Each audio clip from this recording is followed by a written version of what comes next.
Olá, tudo beleza? Eu sou o professor Pietro e hoje a gente vai falar um pouquinho sobre o Git e o GitHub, ferramentas aí para controle de versão e repositório de códigos-fonte, documentos e artefatos de software. Legal? Antes da gente continuar, eu gostaria de me apresentar para vocês. Eu sou o professor Pietro Martins de Oliveira, como já disse, né? Sou mestre em ciência da computação pela UEM, aqui em Maringá. Tenho experiência com desenvolvimento de software.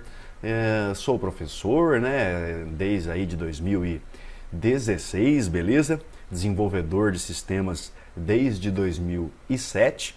E eu estou aqui hoje para compartilhar um pouquinho com vocês a minha experiência com Git e GitHub, beleza? Então o que a gente vai ver nessa aula? Olha só. A gente vai falar então de sistemas de controle de versão, falaremos aqui sobre alguns conceitos e alguns termos importantes que é preciso entender antes da gente continuar. Veremos aqui os principais comandos Git, o básico para você poder sair utilizando o Git, maravilha? Mostraremos aqui o fluxo de ações, qual a sequência de passos que você precisa executar para poder comitar um código, por exemplo, tá? No caso aqui da submissão de projetos, né? Para eu subir um projeto para a rede, para eu subir e deixar esse código disponível, esse programa, esse site meu disponível em um repositório remoto, né? Na rede, na nuvem. No caso aqui utilizaremos o GitHub para isso, né? E aí, explicada aqui essa parte conceitual, a gente vai para o hands-on, a gente vai botar a mão na massa. Vamos criar aqui uma conta no GitHub, beleza? A gente vai criar o nosso primeiro repositório no GitHub. A gente vai aprender como manipular esse repositório via interface web pelo próprio GitHub e também, no fim, finalmente, veremos como manipular os repositórios, tanto local quanto remoto, via Git em linhas de comando de texto lá no nosso CMD, no nosso prompt de comandos, aquela telinha preta onde a gente digita comandos de texto, beleza? Maravilha. Então, olha só. O que é um sistema de controle de versões? Tá? Basicamente, é uma maneira de se registrar alterações em projetos ao longo do tempo. Então veja, um projeto de software, um sistema, ele não nasce como uma coisa pronta e consolidada, com começo, meio e fim bem definidos. Não, o projeto de software, um sistema, engenharia de software, prevê que esse sistema ele evolui com o tempo. Ele é praticamente um organismo vivo. Ele não é como um projeto lá da engenharia civil, por exemplo, onde o engenheiro vai lá, desenha uma planta, entrega isso para um mestre de obras, o mestre de obras executa do início ao fim, entrega e pronto, finalizou esse projeto lá em, sei lá, depende do tempo, né? 1 mês, 2 meses, 1 ano, enfim, depende do projeto, né? No caso da tecnologia da informação, dos sistemas de software e até de hardware, muitas vezes a gente tem que ir adaptando as coisas, a gente tem que criar novas versões, a gente precisa criar novas features, novas funcionalidades, tudo de acordo com a demanda dos usuários, dos clientes, enfim, dos stakeholders desse sistema, ok? E para desenvolvedores, para nós que programamos, veja, todo dia a gente vai estar mexendo em código. E mais, vai ter momentos em que a gente não vai estar trabalhando sozinho em um mesmo projeto. Terão vários desenvolvedores ou desenvolvedoras junto conosco trabalhando nesse projeto. E aí, às vezes, eu aqui do meu lado e você aí do seu lado, se estivermos trabalhando no mesmo projeto, talvez estejamos inclusive mexendo no mesmíssimo código-fonte para criar novas funções, novas funcionalidades, etc. Para isso, a gente precisa controlar as versões. A minha versão pode ser diferente da sua. O que a gente tem que fazer para que as duas versões se encontrem e que esse código fique funcional, livre de bugs e etc. Beleza? Para isso, a gente precisa de uma ferramenta que controle as versões, controle quem está fazendo o que, e na hora de salvar as alterações, a gente precisa deixar registradinho, tudo bonitinho, para que eventualmente, se der algum problema, por exemplo, a gente reverta as alterações e volte o código-fonte a um estado no qual, por exemplo, ele não tinha bugs. Beleza? Então tá aí a utilidade desse tipo de ferramenta, ok? Então, basicamente, a gente quer fazer aqui, olha só, a gestão de mudanças nos documentos, nos códigos-fonte, nos artefatos, e aqui eu estou falando de documentos, documentação mesmo, ajuda, o help, o wiki do seu sistema, Quando eu falo de código-fonte, é realmente lá o código-fonte, os arquivos .html, arquivos .js, .css, enfim, depende da linguagem que a gente estiver usando, né? Se eu tiver um site muito grande, olha só, talvez seja inteligente eu manter esse site em um repositório e assim por diante, tá? Para que é útil, então? Para entender o que e quando foi feito alguma criação, alguma alteração, alguma deleção de alguma coisa dentro do nosso projeto. Então a gente quer, por exemplo, rastrear tudo que foi feito para a gente poder controlar os bugs. A gente quer fazer backup de código, né? Ou seja, eu quero manter as versões anteriores na nuvem, por exemplo, para que, caso eu tenha problemas em versões futuras, eu reverta e eu volte a minha versão para uma versão que eu tinha em backup lá salvo online, né? E assim sucessivamente, tá? Olha só, para controle de versão, ferramentas que ficam instaladas no ambiente de desenvolvimento lá do nosso desenvolvedor, ou seja, eu enquanto desenvolvedor, por exemplo, eu instalo uma ferramenta na minha máquina junto com a minha IDE, né, junto com o meu ambiente de programação lá. O que é IDE, professor? IDE significa Integrated Development Environment. É o seu ambiente de desenvolvimento integrado. Você pode ir lá integrar esse desenvolvimento com editor de código, junto com compiladores, junto com ferramentas de controle de versão e etc.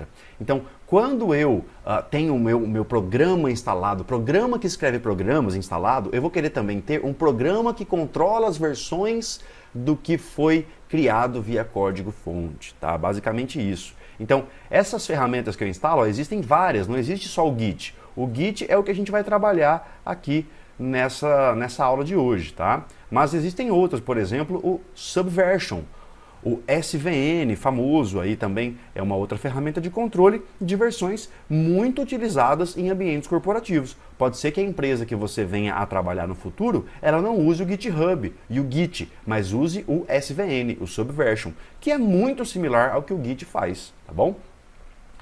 E aí, olha só, para além da ferramenta de controle de versão que eu instalo na minha máquina para eu poder salvar as alterações e, enfim, ir controlando o meu repositório, a minha pasta de códigos-fonte, eu posso ter também uma plataforma de hospedagem de código online, ok?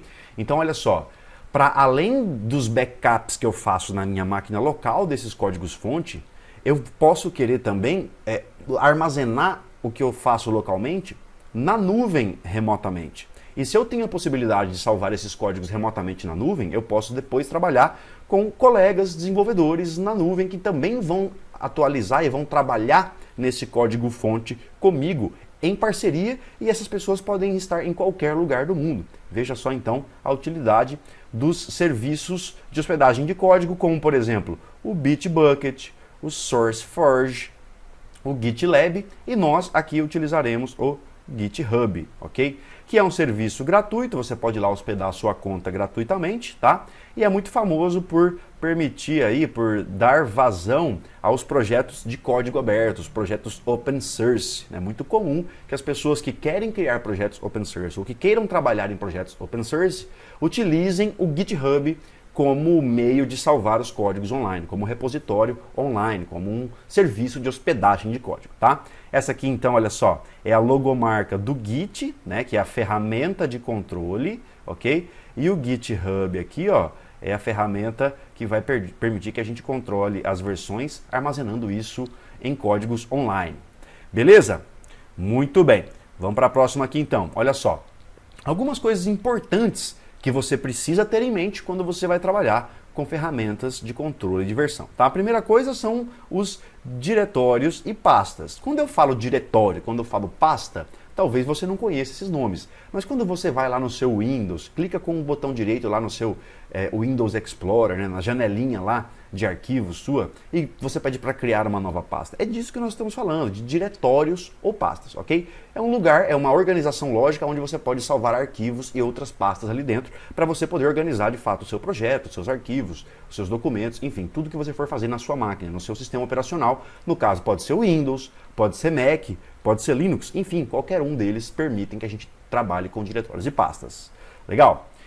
Mais uma vez, outra coisa aqui que existe tanto no Windows, quanto no Linux, quanto nos Mac da vida, em qualquer sistema operacional, de desktops, de computadores de mesa, né, ou de notebooks, a gente vai ter dentro desses sistemas operacionais, por exemplo no Windows, nós teremos aqui o terminal, que é aquela telinha preta de comandos. Olha só, para você executar o terminal, você clica lá no seu botão do Windows, digita CMD no teclado e abre lá o prompt de comandos, né? Olha só a cara do prompt de comandos, como é que é, né? Essa telinha preta, tá? No Windows, aqui nós temos o que a gente chama de MS-DOS, né? Eu consigo fazer praticamente tudo que eu faço no Windows, clicando em botões, digitando no teclado. Lá no Windows, nas telinhas gráficas, né? Que tem desenhos, que tem botões, que tem, enfim, janelas. Tudo que eu faço lá nas janelas, eu posso fazer direto por comandos de texto aqui no Windows, no MS-DOS, perdão, tá? No MS-DOS. E eu também tenho isso no Linux, eu também tenho isso no Mac, tá? Quando eu falar, então, aqui em terminal, eu estou falando dessa telinha preta de comandos de texto que serve para comandar o sistema operacional, independente de qual seja ele, Windows, Mac ou Linux, tá? Eu vou também, algumas vezes, chamar você pode ver os pessoal falar por aí também, não só eu, mas terminal de linhas de comando ou simplesmente linhas de comandos de texto, prompt de comandos ou prompt, simplesmente. Eu posso chamar também de CMD, no caso dos Windows é mais comum que você veja como CMD. No caso dos Linux da vida, a gente geralmente chama de Shell, tá? Então é basicamente isso, é uma tela de comandos de texto, tá? Terminal. E aí eu puxo aqui para essa abreviação aqui, esse acrônimo CLI, C-L-I, que é um acrônimo que é a abreviação para Command Line Interface. Então é mais ou menos o que a gente está falando aqui em cima. Só que o terminal, veja, o terminal, essa telinha preta que nós vimos aqui, ó, que eu vou abrir novamente para vocês. Só um instantinho, deixa eu digitar aqui CMD no meu Windows, olha só, e abrir, tá? O terminal, esse carinha aqui,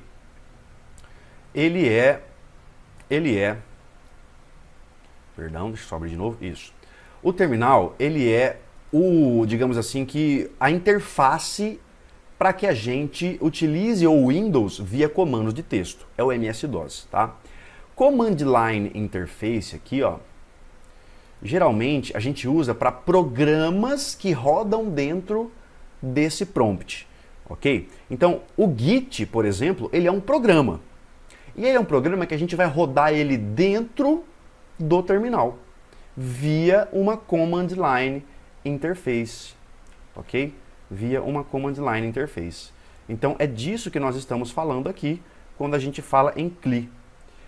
Em oposição às GUI, que seriam as Graphical User Interfaces, que seria uma interface gráfica com botões, com janelinhas, enfim, uma coisa mais fácil para usuários leigos.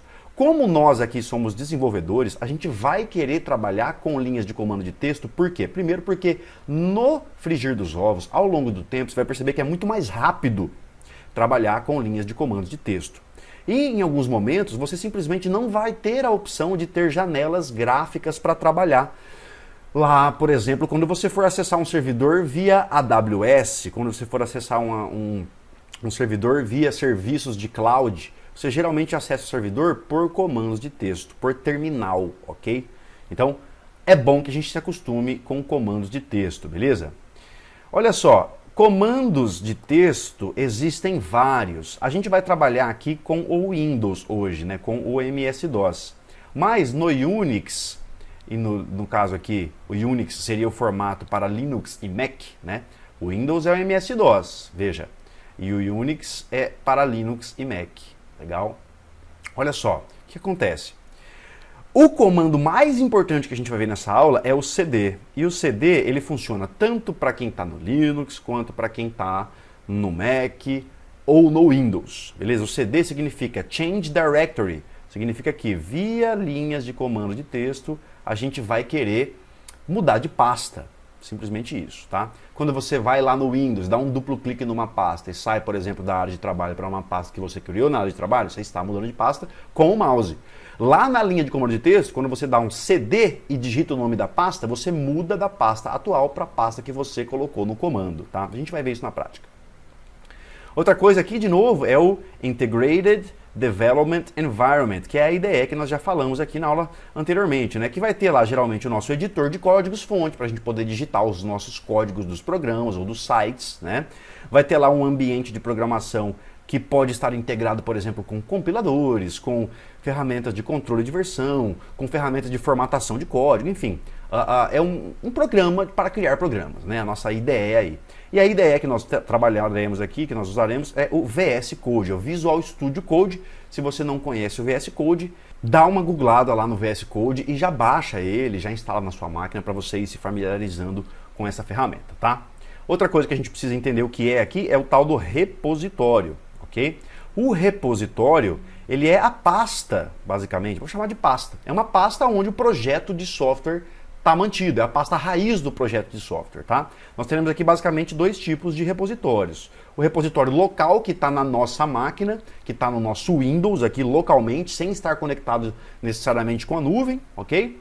Então, a pasta que está no sistema operacional é o repositório local, que a gente vai manipular geralmente aqui usando o Git, que é a ferramenta de controle que fica instalada na máquina, ok? E nós teremos aqui o repositório remoto. E aí já seriam as pastas na nuvem, seriam as pastas lá no repositório que fica online no GitHub. Então perceba nesse momento que Git e GitHub não necessariamente são a mesma coisa. Git é a ferramenta que nós instalamos na nossa máquina. GitHub é a plataforma online para a gente poder gerenciar os nossos programas, tá? Claro que uma se comunica com a outra. O Git se comunica com o GitHub e vice-versa.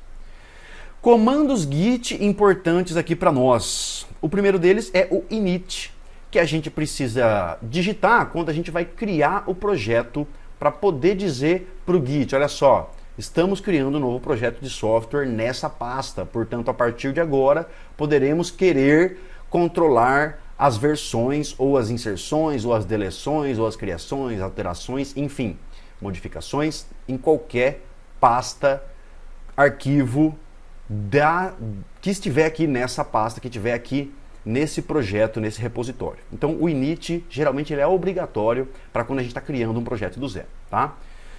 O status, que checa se há mudanças, que checa qual é o estado atual dos arquivos que estão nesse projeto, nesse repositório local, tá? O clone ele é utilizado quando a gente quer baixar um repositório remoto para o nosso repositório local. Então, do remoto para o local. Quando eu quero baixar da nuvem para minha máquina um repositório, um conjunto de códigos-fonte, enfim. Esse repositório remoto ele pode ser meu, do Pietro, ou ele pode ser de qualquer outro usuário que tornou esse repositório público para download, para clonagem. Legal? Nós temos aqui também o comando add. O comando add serve para começar a rastrear, ou seja, para começar a adicionar arquivos e mudanças em relação ao que já havia registrado antes nesse repositório. Então veja, imagine que eu acabei de criar o repositório e eu vou criar aqui um arquivo novo, por exemplo, index.html ou o arquivo readme.md, tá? O index.html, por exemplo, eu vou criar ele via o meu VS Code e vou salvar na pasta do repositório. Quando eu der um add nesse index.html, a partir desse momento, o Git vai começar a controlar esse arquivo. O Git vai começar a perceber, olha, tem um novo arquivo aqui que precisa ter controle de versão nesse arquivo, tá? Então o add é para o Git entender, olha, esse cara aqui, ele faz parte do projeto, beleza? O commit significa salvar as alterações, significa pegar todos os arquivos que você adicionou ou que você alterou desde o último commit e salvar isso em uma nova versão desse seu repositório, ok? Desses arquivos que estão nesse repositório. O git push é o comando agora que pega o que foi comitado na sua máquina local e joga para a nuvem. Então o push ele faz o upload a partir do repositório local, enviando tudo o que foi alterado ou adicionado para o repositório remoto, beleza? Temos aqui também o git pull. O git pull ele faz mais ou menos o contrário do push. Se o push pega do nosso repositório local e joga para o remoto, o git pull faz o download de alterações a partir do repositório remoto até o repositório local. Veja, é diferente do clone. O clone pega tudo o que já está pronto e traz para a nossa máquina. O pull, ele pega só o que precisa ser atualizado. Então, o pull ele serve quando a gente está trabalhando em equipe. Você está lá trabalhando no seu código-fonte, mas de repente os seus colegas remotamente lá estão atualizando e fazendo os commits e os pushes dele para o repositório remoto. Você quer sempre ter o seu repositório local alinhado com o repositório remoto, para que você não fique com o seu código totalmente desatualizado e tenha problemas futuros na hora de subir o seu código com um projeto que está totalmente desatualizado em relação ao que você tinha. Então o pull ele serve justamente para você ir atualizando o seu código localmente. A gente não vai utilizar o pull hoje aqui, ok? Fica tranquilo, a gente está vendo o básico, eu só estou mostrando para ti que existe essa possibilidade.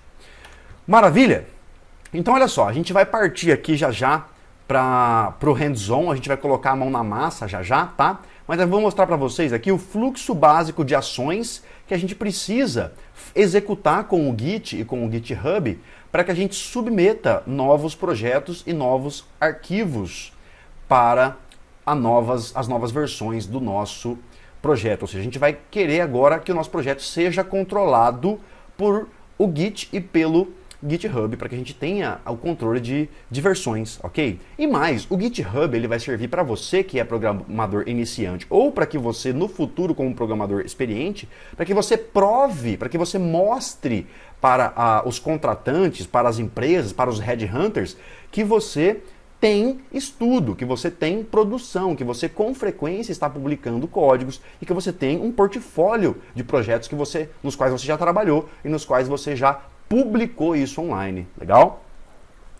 Antes de mais nada, para a gente trabalhar aqui, a gente vai precisar que o Git esteja instalado na sua máquina. Se você não instalou, acesse esse link desse tutorial da Atlassian aqui sobre como instalar o Git na sua máquina, tá? Eu vou mostrar para você aqui rapidamente esse tutorial. Olha só o tutorial, ele é bem tranquilinho, tá? E ele mostra como instalar tanto no Mac, quanto no Windows, quanto no Linux. Então não tem desculpa, né, para você que tem versões de sistemas operacionais distintos aí, tá? E aqui uma pausa que eu digo é, moçada, olha só, você vai passar por erro. Nem sempre você vai seguir um tutorial, vai assistir uma aula e vai conseguir fazer tudo certinho. Às vezes você vai esquecer e provavelmente você vai esquecer de alguma coisa que foi falada ali, você vai pular algum passo, você vai simplesmente se distrair e não vai conseguir executar passo a passo. Então, primeira coisa que eu te falo é, não desista. Deu erro, assiste de novo a aula, pausa a aula, volta na aula, faz anotações, ok? E tenta executar de novo, para ver se você não deixou de fazer alguma coisa. Assim, ó, chutando aqui, né, claro, mas assim, 99% das vezes o aluno ou a aluna não consegue executar alguma coisa em aulas como, por exemplo, essa aula que a gente está tendo hoje, porque ele se distrai, ele perde um passo, ele perde uma etapa. E aí, ao perder essa etapa, dá erro e ele não consegue executar.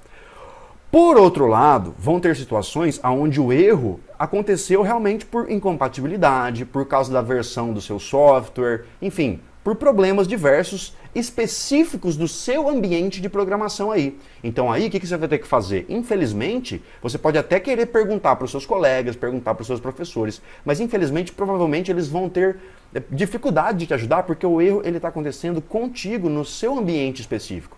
E aí, você vai ter que googlar. Crie o costume de googlar. Crie o costume de pesquisar por soluções. Não fique esperando a solução cair do céu, ok? Essa é a dica que eu te dou, tá? E assim, tá cansado? Já ficou lá 4, 5, 8 horas trabalhando no projeto e não saiu do lugar? Talvez seja a hora de descansar, beleza? Volta depois, tenta assistir a aula de novo, tenta googlar de novo, pergunta para os colegas, pergunta para o professor e aí vai tentando evoluir. Legal? Então é isso que eu quero mostrar para vocês, olha só. Tutorial tem, passo a passo para você instalar tem. O Git é super simples de instalar, não deveria ter problema. Mas a gente mostra aqui nesse tutorial como fazer isso, tá? Acessem o link e instalem. Beleza? Muito bem. Outra coisa que eu quero mostrar para você aqui, ó, é o seguinte. O VS Code, tá?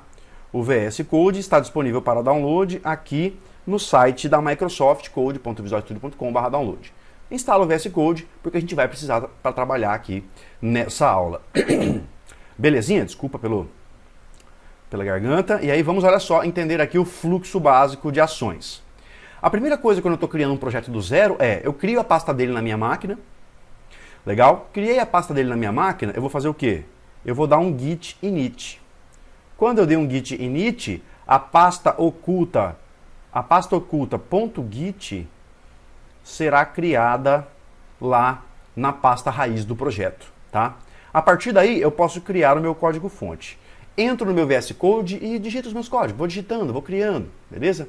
Criei tudo que eu queria criar naquele momento, eu vou ter que dar um add para que o Git saiba que os códigos e os arquivos que eu criei agora, eles precisam ser reconhecidos pelo Git, que o Git controle o versionamento desses arquivos, desses códigos, tá? Feito isso, eu já posso dar um commit. Quando eu dou um commit, eu salvo as alterações no meu repositório local. O Git fica sabendo, olha, a partir daqui temos um salvamento aqui das novas versões dos arquivos e a partir daqui então a gente pode criar novas versões e novos controles de fluxos aí de código, tá? Fiz esse commit, dou um push. Dei o push, beleza, o código foi para a nuvem. O código foi, por exemplo, para o GitHub e ele está disponível na nuvem para eu poder depois ou resgatar esses códigos ou compartilhar com alguém, enfim, tá? Se depois eu, no outro dia, voltar a criar novos códigos fonte, eu não preciso partir do init. Eu já dei o init eu só dou uma vez, ok? Eu já posso voltar aqui e criar mais código, tá? Sem problema. Maravilha? Então aí criei novo código, se tiver novos arquivos, tem que dar um add. Se eu quiser salvar as alterações, tem que dar um commit. Se eu quiser subir essas alterações para a nuvem, eu tenho que dar um push. E assim a gente entra nesse ciclo aqui, ó. Ok? Esse ciclo se repete. Do código até o push, isso vai se repetindo até que o projeto se encerre aí. Maravilha? Muito bem. Vamos então botar a mão na massa. Legal? Olha só.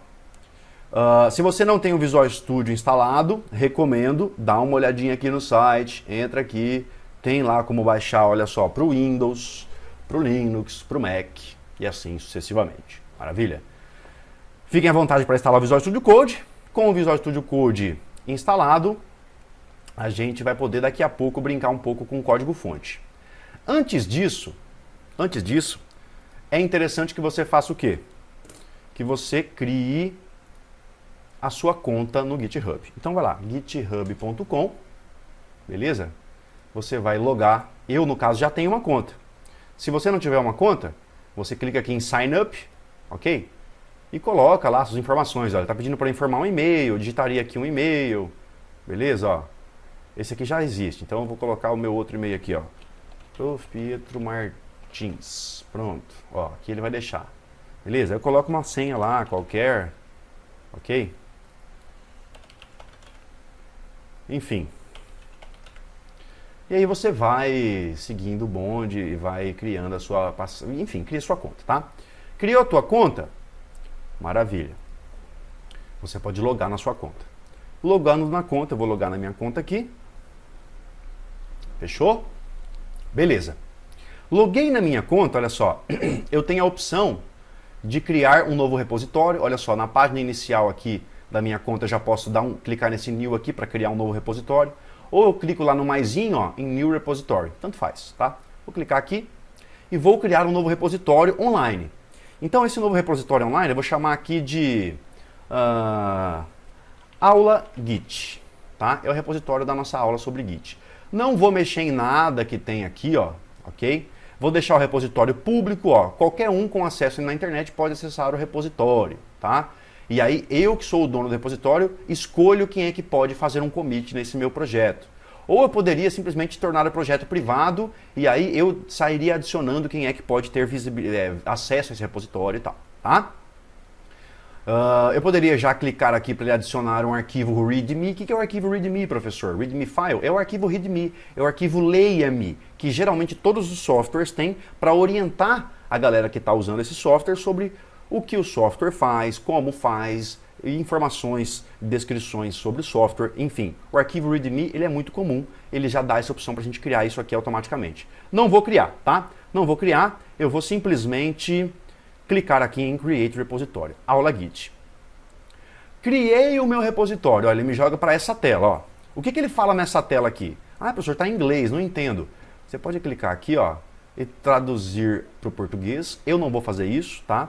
Eu vou traduzir aqui com vocês, tá? Então ele fala, ó, Quick Setup, setup rápido. Se você já fez isso anteriormente, então ele já te dá as informações aqui para como você, por exemplo, trabalhar com o repositório. Ele te dá o link do seu repositório aqui via HTTPS, tá? Então, se você quiser compartilhar o link do seu repositório com outras pessoas, para as pessoas terem ciência e acessarem o seu repositório, você passa esse link para eles, né?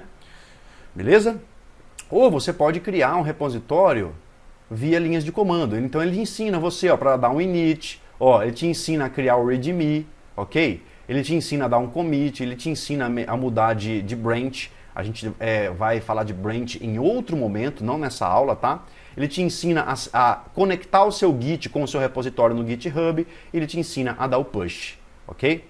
Beleza? Vamos deixar isso aqui por enquanto. Eu vou clicar aqui, ó, em Creating a New File. Eu vou criar um novo arquivo na raça aqui para esse repositório. Ó, veja que eu já estou em Prieto Martins O, que é a minha conta, / aula Git, que é o meu repositório. Então eu vou criar um novo arquivo pela interface web. Cliquei aqui. Name your file. Ele pede para eu criar o nome do meu arquivo. Eu vou criar o arquivo readme, que é muito comum no GitHub e em projetos de software como um todo. Então, readme.md. A extensão dele é .md, tá? E aqui dentro do readme, olha só, eu posso colocar um conteúdo qualquer aqui. O readme, ele permite, inclusive, que eu formate o texto. O que eu escrever no readme, ele vai ser formatado depois para a gente ver como ele fica quando publicado na internet, quando visualizado por um navegador. Então, ó, para eu dizer que aqui vem, por exemplo, deixa eu aumentar um pouco a tela, né? Ops, aí. Para eu dizer, por exemplo, que aqui vem um título, eu coloco um jogo da velha, um hashtag, tá? Então eu coloco aqui, ó, título principal do meu readme, ok? E aqui, descrição inicial do meu readme. Sei lá. Se eu quiser um título, um subtítulo, eu coloco 2 joguinhos da velha aqui. Eu coloco duas cerquilhas, 2 hashtags, né? Subtítulo. Blá, blá, blá. Ok? Beleza? Ó, eu vou ter que agora, eu só escrevi, eu só digitei o meu conteúdo, tá? Conteúdo do arquivo. Ó, posso dar um preview aqui. Ó, título principal, descrição, subtítulo, blá blá blá. Beleza? É como se eu estivesse criando um arquivo de descrição mesmo, um documentinho, ok? Vou colocar aqui, ó, subtítulo. Para que serve esse arquivo? Serve para qualquer coisa lá, tá? Digitei todo o conteúdo do arquivo, eu preciso subir esse arquivo para o meu repositório, né? Então, olha só, commit new file, ele já me dá a opção aqui de fazer um commit. O que eu faria de commit lá no Git via linhas de comando, eu posso fazer direto aqui pela web, pela internet. Então, olha só, vou colocar uma mensagem aqui, ó. Criação, eu não preciso nem colocar nada, ó. Ele já me dá um texto sugestivo, ó, create readme.md, né? E se eu quisesse ainda, eu colocaria aqui uma descrição estendida. Blá, blá, blá, esse arquivo foi comitado no dia tal para servir de explicação. Enfim, poderia colocar aqui um título do commit e uma descrição mais robusta para esse commit. Eu não vou nem digitar nada, eu vou deixar que o texto createreadme.md vá como texto padrão do commit. Então eu dou um commit new file. Dei o commit new file, então olha só. Estou aqui na minha conta Pietro Martins, né? Cliquei aqui no Pietro Martins, ó. Vou nos repositórios. Meu repositório aula Git está aqui. O que eu tenho nesse repositório? Ó, eu tenho o readme.md, ok? O readme.md é o arquivo que eu acabei de criar. Ó, ele já renderiza o readme para mim, ó, e coloca o readme lá na tela. Se eu clicar no readme, o que acontece? Ó, eu caio dentro do readme, tá? Ele me mostra aqui o conteúdo do readme, beleza? O que eu posso ver? Eu posso ver o history aqui, ó. Eu posso ver, ó, aqui eu estou vendo o renderizado, né? Eu poderia ver o conteúdo mesmo, ó. O conteúdo está aqui. Eu poderia alterar as coisas aqui, ó. Clico aqui em Edit this file, Edit, ó. Então, vou complementar aqui, ó. Para que serve esse arquivo? Esse arquivo serve para descrever as funcionalidades do software. O que faz, como faz, por que faz, etc. Bom, vamos lá, beleza. Alterei o meu arquivo, eu preciso dar um novo commit. Esse novo commit, olha só, ele já vem com um novo texto de sugestão aqui para mim, ó, update readme. Vou colocar aqui, ó, atualizando o readme.md. Okay, agora eu vou colocar um texto próprio meu, né? E vou colocar uma descrição adicional ainda. Explicamos o porquê de se utilizar, aqui o porquê, ele vai sem acento, o porquê de se utilizar o arquivo readme.md. Enfim, estou criando alguma coisa aqui, tá? E eu dou um commit, tá? Dou um commit. Não vamos mexer em branch por enquanto, não esquenta a cabeça com isso. Dou um commit. Comitei, beleza. Olha só, tá aqui o meu arquivo readme ainda, ó, né? Se eu clicar aqui no meu repositório, ó, tá aqui o arquivo readme, né? Olha só, o último commit, ó, foi o atualizando readme, tá? Olha só, quando eu coloco o mouse em cima, ele coloca o título do commit, digamos assim, e a descrição estendida embaixo ali, tá vendo, ó? Atualizando readme.md e explicamos o porquê de se utilizar o arquivo readme. Então percebe que cada uma das zonas de commit aqui na interface web serve para uma coisa, né? Ó, se eu vier aqui e clicar em commits, ele me mostra justamente os commits que foram feitos. Ó, o primeiro commit foi o de criação, o segundo commit foi o de atualização. Se eu clicar em 3 pontinhos aqui, ó, ele mostra a explicação estendida. Ah, professor, por que o de baixo não tem 3 pontinhos? Porque nós não colocamos explicação estendida nesse primeiro commit, tá? Se eu quiser ver o que está sendo feito aqui nesse commit, ó, cliquei nele. No primeiro commit, ó, eu tenho vários maisinhos no arquivo, ó. Por que eu tenho vários maisinhos? Porque aqui eu tenho a inserção dessas linhas. O arquivo não existia e eu criei novas linhas. Então o primeiro commit, olha só, ele mostra para nós o que foi colocado nesse arquivo. Se eu voltar no arquivo readme aqui, tá? E clicar no outro commit, o segundo commit, olha só. No segundo commit, ele mostra para nós o que mudou, né? Ó, o que não tem maisinho nem menusinho, ó, aqui tem um menos e a linha está vermelha. Aqui tem um mais e a linha está verde. O que não tem nada é porque não se alterou, tá? Então ele está mostrando para nós que as linhas 8, 9 e 10 não se alteraram. Mas a linha 11 deixou de ser esse conteúdo aqui, ó, serve para 3 pontinhos, né? Esse era o conteúdo anterior. Depois do commit, nós temos que a linha 11 passou a ser o quê? Passou a ser serve para, e olha só, descrever, blá, blá, blá, blá, blá. Então ele mostra o que foi apagado e o que foi adicionado, ok? Em cada commit. É isso o que dá para ver de detalhe para cada arquivo que a gente comita, que a gente modifica, que a gente trabalha aqui, beleza? Então você pode fuçar, vai clicando, vai dando uma olhada, tá? Beleza? Maravilha. Perceba, portanto, olha só, que eu posso criar um arquivo, né? Eu posso criar um arquivo, ó, posso criar outro arquivo aqui, poderia criar um index.html e programar direto aqui. Claro que eu tenho que ter muita confiança do que eu estou fazendo para eu não ter erros de programação, né?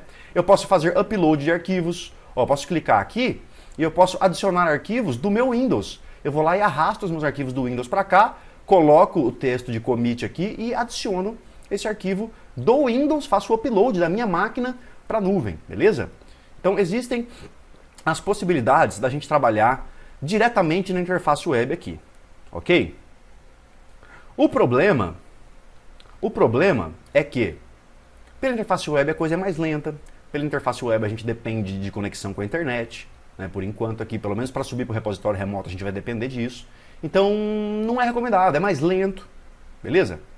Então a gente vai, nesse momento, dar por encerrado a utilização aqui da interface web, ok? E a gente vai para uma outra prática agora. A gente vai trabalhar direto com o Git agora. A gente não vai ficar muito mais dependendo da interface web. A gente vai trabalhar com o Git. E como que a gente vai fazer isso? Bom, a primeira coisa é eu criar uma pasta na minha máquina local, tá? Mas antes disso, eu quero verificar se o Git já está instalado. Lembra que eu falei para vocês que era preciso instalar o Git. Para você ver se o Git está instalado, o que eu fiz aqui? Ó? Tô abrindo aqui, eu não vou pelo terminal, eu poderia vir por esse terminal aqui, ó, do próprio Windows, tá?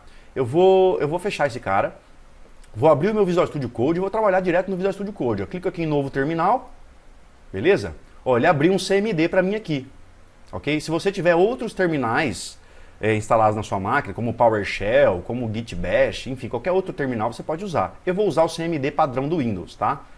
Maravilha. Olha só, para eu saber se o Git está instaladinho, bonitinho, eu vou digitar aqui, ó, Git version, tá? Dei um Enter, olha só, o Git na minha máquina tá ok. Então, a partir desse momento, eu sei que o Git está ok, eu vou fazer uma brincadeira aqui, eu vou criar uma nova pasta. Então, eu vou aqui em abrir pasta, beleza? E lá no meu C2 pontos, eu vou criar aqui uma nova pasta que eu vou chamar de aula Git. Aula Git, beleza?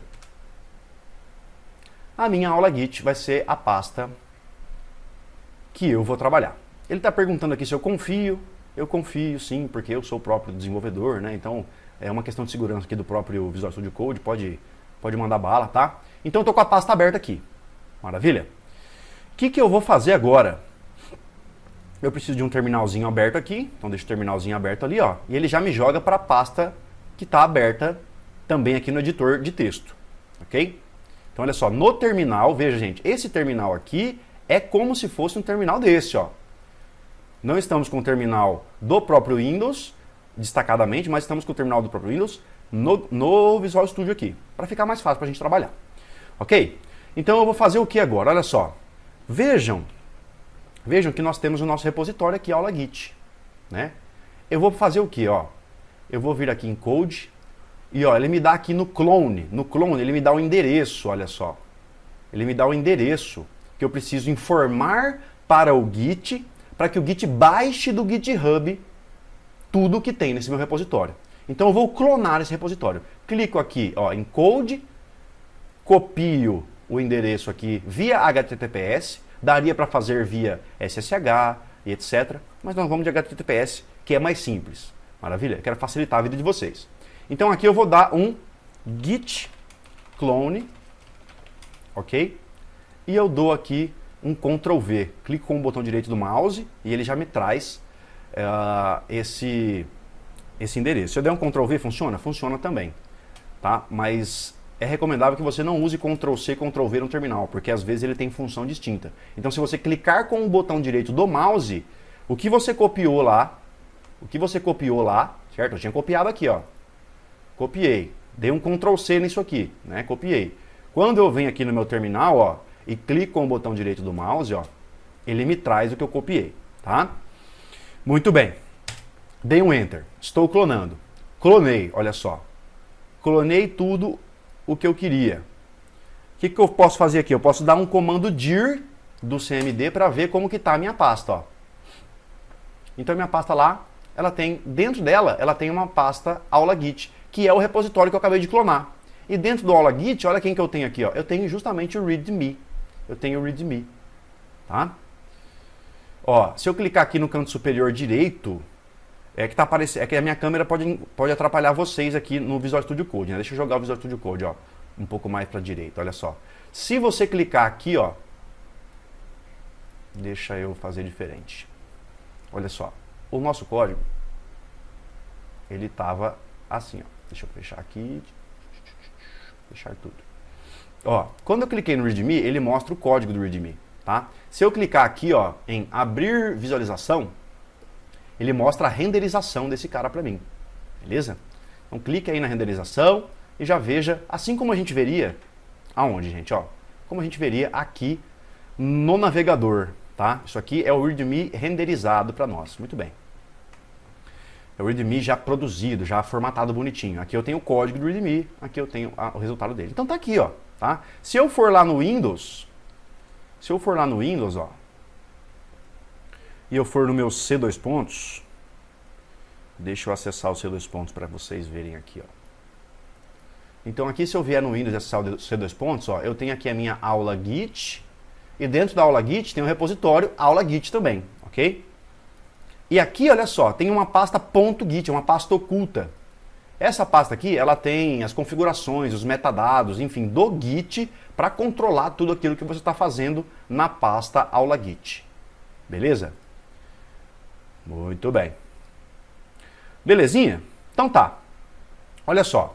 Vou alterar o conteúdo desse meu README aqui, ó. Então veja, eu estou controlando a versão do README.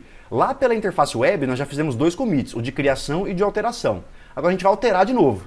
Sei lá, vou mexer no subtítulo aqui, ó. Esse é o texto do subtítulo e não está formatado de forma distinta. É texto puro. Beleza, essa é a alteração que eu fiz. Ó, no Visual Studio Code ele fica com uma bolinha quando não está salvo o arquivo. Apertei Ctrl do meu teclado e S. Ó, a bolinha sumindo, ó, apertei o S, sumiu a bolinha.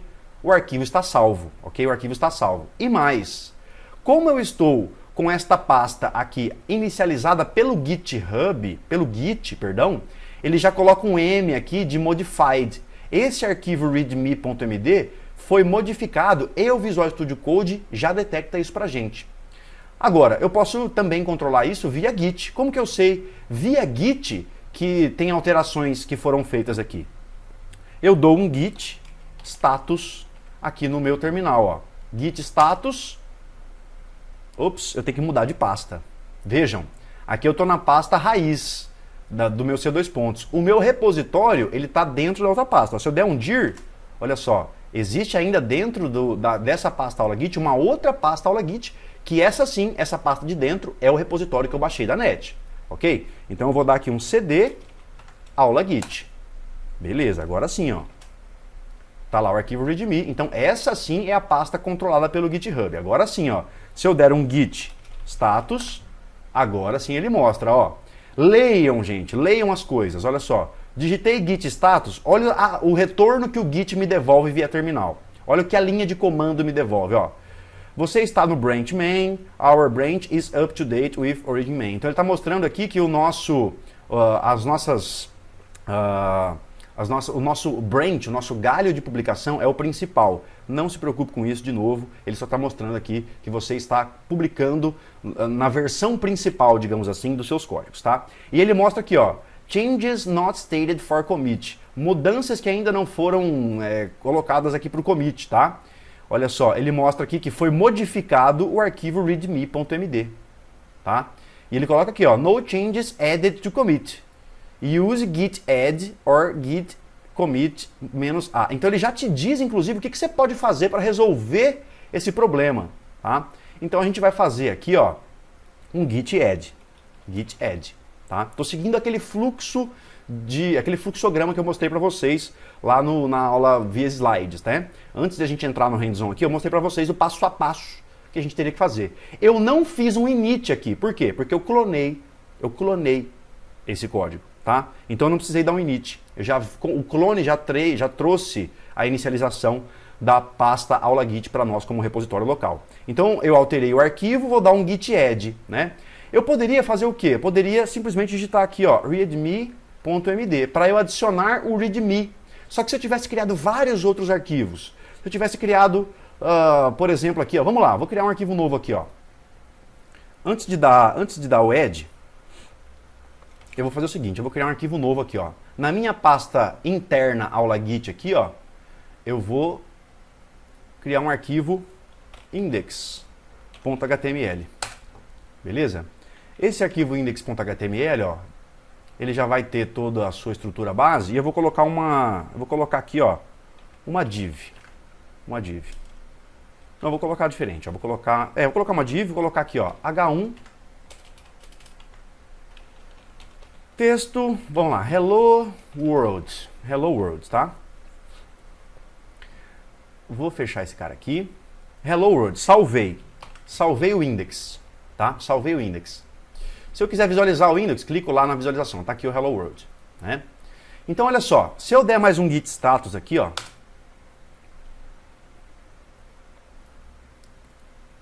deixa eu só verificar uma coisa aqui, amigos, ó. Eu criei o index.html fora da pasta aula Git, ó. Eu tenho que jogar ele para dentro da aula Git. Eu vou arrastar ele para dentro. Agora sim ele está dentro da pasta aula Git, tá? Então vou fechar, vou salvar de novo.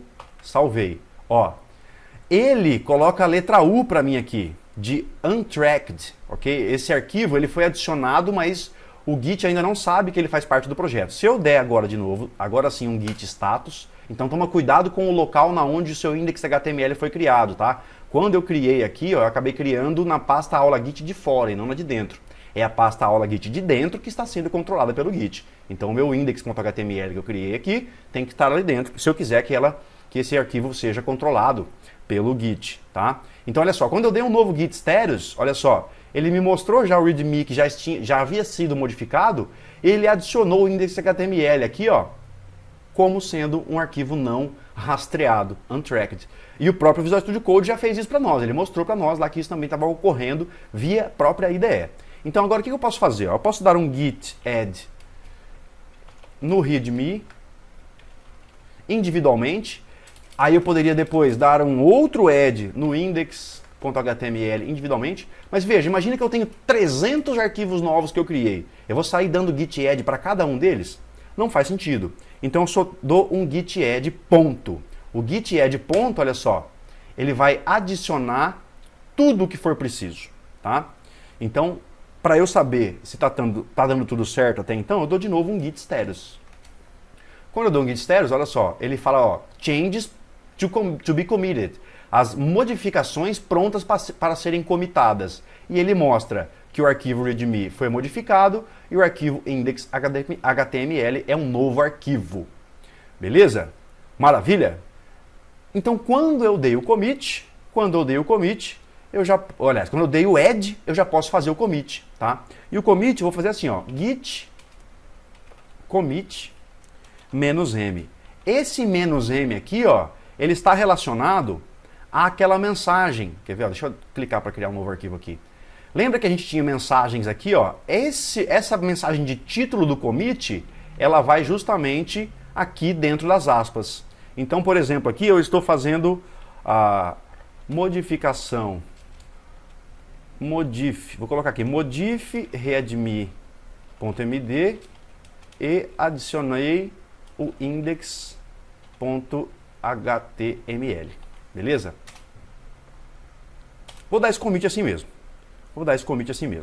Tá? Se eu quisesse colocar mais mensagens opcionais, uma descrição mais detalhada desse cara aqui, eu poderia colocar outro "-m" e aqui descrição detalhada, blá, blá, blá, blá. Colocaria o texto aqui, como eu colocaria o texto opcional também aqui na interface web. Só que eu não quero. Eu quero só colocar um título aqui para o meu commit, uma mensagenzinha de título, e tá bom. Dou um Enter, ó, comitou. Não deu erro nenhum, ó. 2 arquivos modificados, beleza, deu certo, vamos que vamos. Ok. Feito isso, eu vou querer fazer o quê?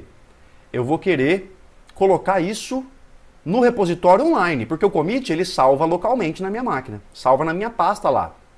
Agora eu vou querer colocar no repositório online, lá na minha conta do GitHub. Eu vou querer, por exemplo, ó, vamos lá, vamos verificar aqui como é que está online. Ó. Online eu só tenho o readme e o meu readme, olha só, ele está na versão antiga, ó. Ele está na versão antiga, ok?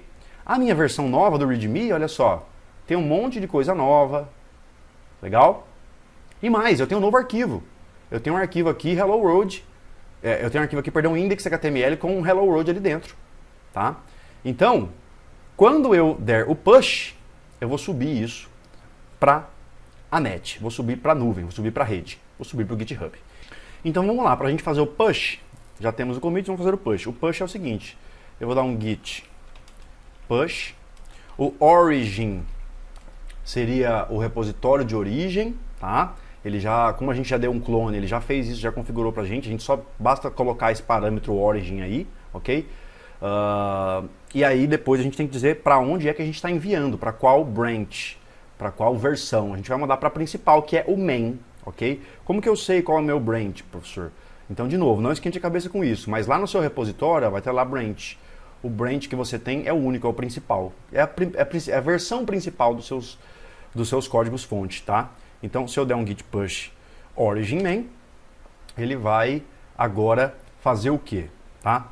Como até agora a gente só consultou o GitHub, ele não tinha pedido nada de autenticação para nós. Quando eu dei ali o push, ele precisa se conectar com o GitHub para que ele associe esse push à minha conta. Quer dizer, eu, Pietro, estou fazendo o push para esse repositório, tá? Então aqui, ó, eu vou clicar em Sign in with your browser. Ele vai jogar a gente para o navegador lá, ó. Authentication succeeded. Se você não tiver sido logado ainda antes, você vai ter que digitar o seu e-mail e senha, tá? E é isso, beleza? Maravilha. Olha só, ele conseguiu autenticar e ele publicou, aparentemente. Como que eu sei? Como que eu faço para saber se ele publicou, professor? Então a gente vai lá, ó, no nosso GitHub, e agora eu estou vendo aqui, ó, que eu tenho vários commits, eu tenho o README, eu tenho o index.html. Vamos dar uma olhadinha nesse index aqui, ó. Ó o index.html aí, ó, tá? Eu posso clicar aqui, eu posso mexer, eu posso fuçar, enfim, eu posso fazer o que eu quiser com os meus arquivinhos, beleza? Maravilha. Opa, perdão, deixa eu voltar aqui para o github.com. Muito bem, muito bem, muito bem, muito bem. Belezinha? Então é isso que nós temos, ó. Fechou? Ó o README, ó. Ele tá de acordo com o que a gente colocou aqui, ó. Certo? É a nova versão. Então, fizemos a nossa primeira publicação. Legal? Beleza. Agora a gente vai fazer uma outra prática. Olha só, o que a gente vai fazer agora?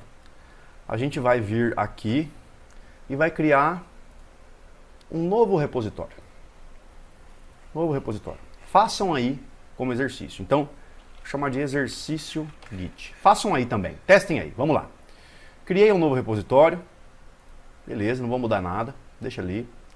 E aqui, olha só. Eu vou deixar aqui quietinho. Não vou mexer nisso por enquanto. Tá. Eu volto aqui no Visual Studio Code. Beleza? E aqui eu vou fazer o seguinte. Eu vou criar dentro da minha aula Git. Agora sim, dentro da minha pasta aula Git, eu vou criar a pasta exercício Git. Beleza? Maravilha. Aqui no meu terminal, vou dar um CLS para limpar as coisas, dei um CLS, dei Enter. Vou sair dessa pasta aula Git. Ó, CD dois pontos, tá? Tô na pasta aula Git superior, lá de cima, a mais geral. Se eu der um dir aqui, ó, ele vai me mostrar a minha pasta exercício Git. Vou mudar para essa pasta exercício Git. Beleza. Aqui nessa pasta, agora sim eu vou dar um git init. Maravilha? Dei um git init. Ó, aqui ele não mostra a pasta oculta, mas se eu for no Windows... deixa eu mostrar aqui no Windows para você. Só um minutinho. Deixa eu abrir aqui o meu Windows Explorer. Olha aqui, ó, se eu for aqui no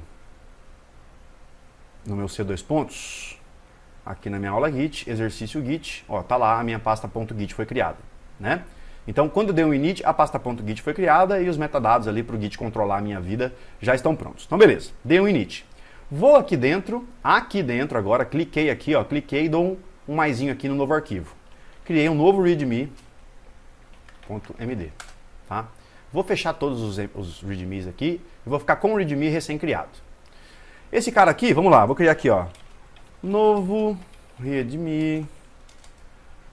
Estamos criando um novo repositório, tá? Se você der um Ctrl S, ele vai salvar, salvou ali, ó, ele está com o uzinho de untracked, porque eu acabei de criar esse arquivo e ele ainda não está sendo rastreado pelo Visual Studio, pelo Git, tá? E aí o Visual Studio já coloca o U para nós aqui, ó, essa aqui é a visualização desse arquivo se ele fosse renderizado pelo navegador. Tá, tudo bem. Então, vamos dar aqui um Git status. Vou ver como é que tá. Então, ó, ele mostra justamente que esse cara não foi rastreado. A gente já sabia disso porque o Visual Studio Code já colocou para nós. Muito bem. O que eu posso fazer aqui, ó? Posso dar um git add ponto. Se eu der um git add ponto, ele vai adicionar. Mas agora eu vou fazer diferente. Eu vou criar o readme, eu vou dar um git add no readme.md direto, tá? Ó, se eu der um git status, ele diz que a gente já tá com esse cara prontinho para fazer o commit, tá? Vou dar então aqui, ó, antes de fazer um commit, ó. Antes de fazer o commit, eu venho aqui no meu exercício Git, ó, e aí, ó, não tem nada, ó, né? Ó, Pietro Martins, repositórios, exercício Git, ó, novo repositório que eu criei, ó, ele tá vazio. Ele tá vazio. Ele tá tão vazio que ele tá me dando instruções aqui sobre o que fazer com esse repositório, porque não tem nada nele. Maravilha? Então, se não tem nada nele, eu posso aqui, via linha de comando, subir coisas para ele. Como que eu faço? Tá, vamos lá. Eu já dei o add, vou tentar fazer o commit. O commit é local, o commit na minha máquina por enquanto, tá? Vamos lá. Então, vou dar um git commit -m, criando o readme.md, tá? E vou dar um outro "-m" aqui para eu ter uma descrição adicional. Estamos criando um novo repositório e o primeiro arquivo é o readme, pronto, md. Beleza? Comitei. Maravilha, maravilha. Comitei no meu repositório local, na minha máquina local. Vou dar um git status aqui, vamos ver o que está acontecendo? Ó, ele nem fala mais nada, ó. Git status, ele fala que já foi tudo comitado, não tem nada para eu fazer de novo, ó. Tanto que na IDE já sumiu lá o uzinho, tá? Agora o que eu quero fazer? Eu quero publicar isso online. Será que eu consigo fazer um push já? Então vamos tentar fazer um push, ó. Vou tentar fazer do mesmo jeito que a gente tinha feito anteriormente. Git push, lembrando que o meu branch, vamos ver se eu já tenho branch, ó, o branch é o master, ó, branch master, tá? Lá tinha sido branch main, por quê? Porque o GitHub, quando a gente criou os arquivos no repositório anterior, voltando para o repositório anterior, ó, aula git é o repositório anterior, ó o branch, o nome que o GitHub deu. O GitHub deu um nome main para esse branch, tá? Agora, voltando para o repositório do exercício, que é o novo repositório que nós estamos criando, ó, exercício git. Ó, ele não tem nem branch nenhum. Por quê? Porque não tem arquivo nenhum. Como a gente está fazendo a coisa via Git, olha o que o Git fez. O Git chamou o branch de master, tá? Então aqui, ó, aqui no meu push, eu vou tentar fazer git push origin, só que ao invés de usar main, eu vou usar master, tá? Vamos ver o que vai acontecer. Origin does not appear to be a Git repository. Could not read from remote repository. Please make sure you have correct access right, blá blá blá. O que ele está falando? Que ele não sabe quem é Origin, ele não sabe aonde publicar e tudo mais. Então, olha só, o que acontece é que o Git, ele não sabe o que fazer com os arquivos, ele não sabe para onde mandar.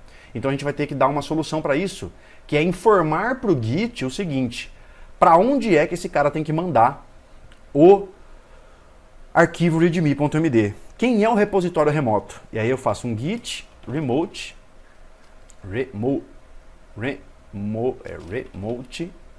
add, ok? Add origin. E aí eu vou adicionar o que? Esse endereço aqui, ó. Esse endereço via HTTPS mesmo, tá? Dou um copy aqui, ó. Ctrl C, né? Nesse cara aqui. Beleza, ó. Exercício git. Tô no repositório certo? Tô. Beleza, copiei. Cliquei com um botão direito aqui na minha IDE, no meu prompt de comandos. Beleza, ó, agora ele sabe que o origin é o repositório remoto, é justamente o exercício git que a gente acabou de criar lá no GitHub. Tá bom? Agora eu posso apertar para cima aqui no meu terminal, apertei para cima aqui na teclinha do meu teclado e ele trouxe o comando que eu tentei digitar anteriormente, tá? Só que eu não vou fazer o push origin master. Eu vou colocar um parâmetro aqui, ó, antes do origin e depois do push, eu vou colocar aqui um "-u", tá? Esse "-u" faz com que eu deixe por padrão esse origin. Sempre que eu for, a partir de agora, sempre que eu for dar um push, ele sabe que o origin é aquele lá.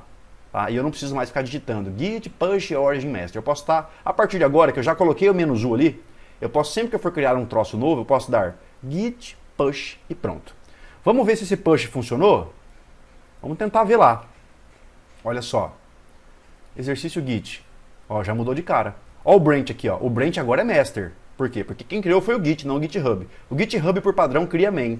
O Git cria master. Tá? Toma cuidado com isso. Então aqui, olha só, já está lá o nosso README que a gente publicou via linhas de comando. A única coisa que a gente teve que fazer aqui é criar o repositório no GitHub pela interface web. O resto a gente fez tudo via linhas de comando, tá? Ah, professor, e se eu vier aqui agora e alterando o README? Vem aqui, altera o README, coloca uns blá blá blá aqui, beleza, olha só como é que ficaria. Salvei, ó, salvei, ele já me dá um Mzinho ali. E mais, professor, quero criar aqui agora um outro index.html. Vamos lá. Index.html. Maravilha. Cria estrutura padrão aqui. Vou colocar aqui direto um H2. Testando. Salvei. Beleza, quero ver como é que esse cara tá. Tá ali, ó. Beleza, esse cara já está criado, já está salvo. Vou dar um git status aqui, ó. Git status. Ó, tem o readme que foi modificado, tem o index.html que foi adicionado. Vou dar aqui um git add ponto. Git add ponto. Vou dar um git commit -m adicionando mais informações. Comitei. Git status. Nada para ser comitado. Maravilha. Vou dar um git push. Por que eu consegui dar direto um git push? Olha só, eu só digitei git push. Porque da primeira vez eu dei aquele remote add dizendo que o origin era o repositório padrão que a gente acabou de criar. E quando eu fui dar o primeiro push, eu dei git push -u origin master. A partir daqui, eu só preciso dar git push. Vamos ver se funcionou? Então a gente vem aqui agora, dá um F5, ó, atualizei, beleza, vários commits aqui, ó. Vamos ver aqui. Esse commit aqui, ó, de atualização, ó. O que eu fiz aqui, ó? No readmd eu adicionei mais coisas, no index.html eu adicionei todo esse texto aqui. Enfim, dá para eu controlar tudo que está acontecendo. Maravilha? Belezinha? Então, meus amores e minhas amoras, fechamos aqui o hands-on e vamos recapitular o que vimos na aula de hoje, tá? Na aula de hoje, então, a gente trabalhou, olha só, com um sistema de controle de versão. Vimos aqui termos importantes. Falamos aqui dos comandos principais básicos do Git, tá? Vimos aqui o fluxo de ações básico para submeter um projeto. E metemos a mão na massa. Criamos a conta, criamos o repositório, manipulamos esse repositório via interface web, criamos arquivos, mostramos como é possível subir arquivos da nossa máquina para a web. E aí a gente fez isso também, tudo via linhas de comando. Fechou? Então essa foi a sua aula básica sobre Git. Existem outras coisas que você poderia aprender sobre Git. Por exemplo, olha só, fica como tarefa para vocês. Dê uma googlada na internet. Dê uma googlada na internet. Comandos Git, tá? Olha só, aqui ó, eu já achei alguns sitezinhos legais. Ó, esse cara aqui, o Léo Comelli, ele fez um guia de como usar o Git com vários comandos. Olha só. Config, init, o status, o add, ó, o add ponto aqui, né? Ó, ele tem outras coisas, ele tem rm, ele coloca outros comandos, ele coloca log, tá? Checkout, tá? Então assim, ele já começa a falar um pouco de branches aqui. Ó, aquele site aqui do Git Hunter também coloca várias instruções aqui, ó, né? Um artigo super completo sobre Git. Dá uma olhada, vai além, não fica só na aula, tá? Muito bem, então essa tarefinha que eu deixo para você. Tente entender, por exemplo, o que são os branches, para que servem os branches, para que eu crio uma versão principal no meu main ou no meu master e eu crio branches paralelos para eu poder manipular arquivos paralelos, para eu poder trabalhar em equipe. Como que eu trabalharia em equipe usando o GitHub? Dá uma pesquisadinha nisso, saia do básico e comece a avançar um pouquinho nos seus conhecimentos sobre Git. Belezinha? Então, por hoje é só e a gente se vê futuramente em oportunidades que a gente vai criar para vocês. Maravilha? Um grande abraço, fico por aqui. Tchau, tchau.